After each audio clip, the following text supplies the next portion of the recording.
Once you've received your Shark robot, your first step is to download the SharkClean app to your phone. You can do this easily from the Apple App Store or from the Google Play Store. As soon as the SharkClean app is downloaded, you're ready to create your personal account. You'll be sent a verification email and you're ready to go. Now, open the SharkClean app. It will walk you through the setup process.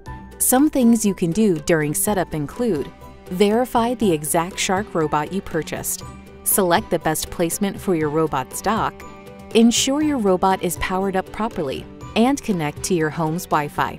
Next, you're ready to connect your Shark robot to the app on your phone. Simply press and hold both the clean and dock buttons at the same time.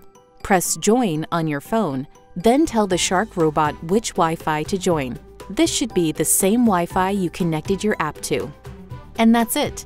Now you can complete the Explore run, set cleaning schedules, and control your Shark robot right from your phone. If you need extra support with any of the features or the product, please check out the Support section in the SharkClean app. And if you're looking for more cleaning tips, please visit us at sharkclean.com.